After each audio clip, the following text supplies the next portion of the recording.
فاسألوا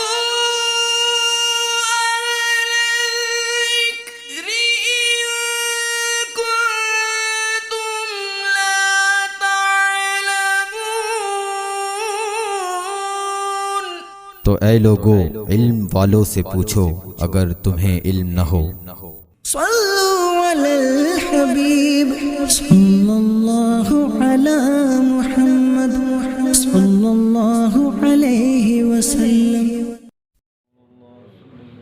الحمدللہ رب العالمین والصلاة والسلام علی سید الانبیاء والمرسلین، اما بعد فاعوذ باللہ من الشیطان الرجیم، بسم اللہ الرحمن الرحیم، الصلاة والسلام علیک یا رسول اللہ وعلی آلک واصحابک یا حبیب اللہ۔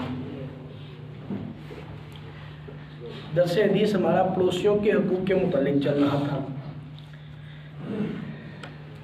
حضرت نافع حضرت ابن عمر سے روایت کرتے ہیں، انہوں نے فرمایا تحقیق ہم پر ایک ایسا دور آیا، یا فرمایا یعنی یوں فرمایا یا یوں فرمایا کہ ہم پر ایک وقت آیا کہ کوئی بھی اپنے مسلمان بھائی سے زیادہ درہم و دینار کا حقدار اپنے آپ کو نہ سمجھتا تھا۔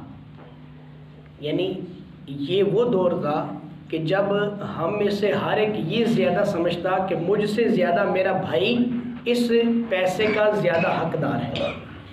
پھر یہ وقت آیا، یعنی ان کی عمر میں پھر ایک وقت ایسا آ گیا کہ ہم میں سے ہر ایک اپنے مسلمان بھائی سے زیادہ درہم و دینار کو زیادہ محبوب رکھتا ہے۔ یعنی ایک وہ دور ہم نے گزارا کہ جب پیسہ زیادہ محبوب نہیں تھا، اپنا بھائی محبوب تھا۔ اب یہ دور آ گیا میری زندگی میں کہ اب لوگ جو ہے وہ پیسے کو زیادہ محبوب رکھتے ہیں اپنے مسلمان بھائی سے۔ پھر آگے وہ اپنے بارے میں فرماتے ہیں کہ میں نے حضور نبی کریم صلی اللہ علیہ وسلم کو فرماتے سنا کہ کتنے ہی لوگ قیامت کے روز اپنے پڑوسی سے لپٹے ہوئے ہوں گے۔ وہ پڑوسی کہے گا اے میرے رب عز و جل، اس سے پوچھ، اس نے اپنا دروازہ مجھ پر بند کر لیا تھا اور مجھے اپنے حسن سلوک سے محروم رکھا۔ آج ہم کھا پی کر سوتے ہیں، صحیح حشاش بشاش سوتے ہیں، اور کبھی ہم نے اپنے پڑوسی کے حالات پر نظر کرنے کی، اور یہ جو دور ابھی کا جو دور چل رہا ہے، اس میں تو ہمیں بہت زیادہ خیال رکھنا ہے کہ ہمارے پڑوسی کس تکلیف میں ہے اور کس میں نہیں ہے، کیونکہ آج کل تو ایک اچھا خاصا کھاتا پیتا شخص بھی بیچارہ مجبور ہے۔ حالات ہمارے سامنے ہیں کس قدر غربت کا دور ہے۔ اللہ اکبر۔ حضرت عبداللہ بن مصعب سے روایت ہے، کہتے ہیں میں نے حضرت ابن عباس رضی اللہ تعالیٰ عنہ کو ابن زبیر رضی اللہ تعالیٰ عنہ سے بیان کرتے ہوئے سنا کہ میں نے حضور نبی کریم صلی اللہ علیہ وسلم کو فرماتے سنا، وہ شخص مومن کامل نہیں جو خود پیٹ بھر کر کھائے اور اس کا پڑوسی بھوکا رہے۔ اللہ اکبر۔ حضرت عبداللہ بن سامت حضرت ابو ذر غفاری سے روایت کرتے ہیں کہ انہوں نے فرمایا حضور نبی کریم صلی اللہ علیہ وسلم نے ارشاد فرمایا، اے ابو ذر، جب تو سالن پکائے تو اس میں شوربے کے لیے پانی زیادہ ڈال دے اور اپنے پڑوسیوں کا خیال رکھ، اور اسے سالن کے شوربے میں سے اپنے پڑوسیوں کو بھی تقسیم کر۔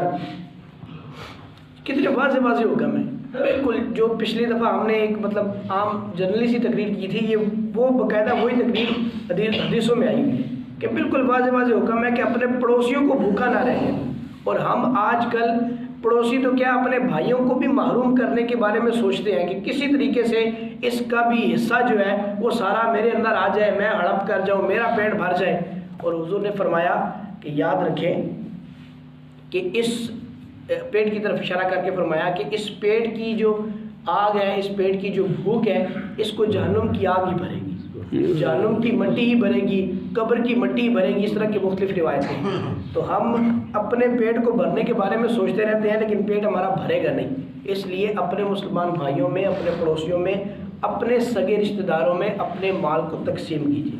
حضرت عبداللہ بن عمر بن عاص رضی اللہ تعالیٰ عنہ سے روایت کرتے ہیں کہ آپ نے ارشاد فرمایا، اللہ کے حضور سب سے بہترین ساتھی وہ ہے جو اپنے ساتھی کے لیے بہترین ہے، اور بہترین پڑوسی اللہ تعالیٰ کے حضور وہ ہے جو اپنے پڑوسی کے لیے بہترین ہے۔ ہم آج سرٹیفکیٹ کے لیے جاتے ہیں نا پولیس میں 15 میں جاتے ہیں، جی ہمارا کریکٹر سرٹیفکیٹ دے دو، جی ہمارے اوپر کوئی کیس تو نہیں ہے. کریکٹر سرٹیفکیٹ کون دے گا؟ میرے آقا نے فرمایا کہ آپ کا پڑوسی دے گا. آپ کا پڑوسی بتائے گا کہ آپ بہترین ہو یا نہیں. 15 والے تو ان کا تو اپنا ایک کام ہے نا، وہ تو کمپیوٹر میں ماریں گے، کمپیوٹر پہ ہمارے پاس کوئی ان کے پاس کوئی ریکارڈ نہ آیا تو وہ تو آپ کو ایک پرچہ نکال کے دے دیں گے، جی آپ کلیئر ہو. لیکن کلیئرنس جا کے لو نا پڑوسی سے، پڑوسی بتائے گا کہ یہ کتنا اچھا ہے. 4 سال 5 سال ہو گئے. میں ایسے کئی لوگوں کو جانتا ہوں کہ جن کے گھر میں ساتھ والے گھر میں میت پڑی ہوئی ہے اور ان کو جناب ہوش نہیں ہے، ٹی وی لگا کے بیٹھے ہوئے ہیں، فلمیں ڈرامے چل رہی ہیں جناب، موبائل پہ گانے بازی چل رہے ہیں، پرواہ ہی نہیں. اور یہ ہم کیا کہتے ہیں جی، یہ ہائی اسٹیٹس ہے، ہائی اسٹیٹس ہے جناب. پڑوسی ساتھ والے کو کیا خبر ہے کیا ہو رہا ہے کیا نہیں ہو رہا ہے جناب، وہ اپنی مستی میں مست ہے، ہم اپنی مستی میں مست ہیں. ایسا نہیں ہے. کم از کم اپنے پڑوس کا خیال رکھیں.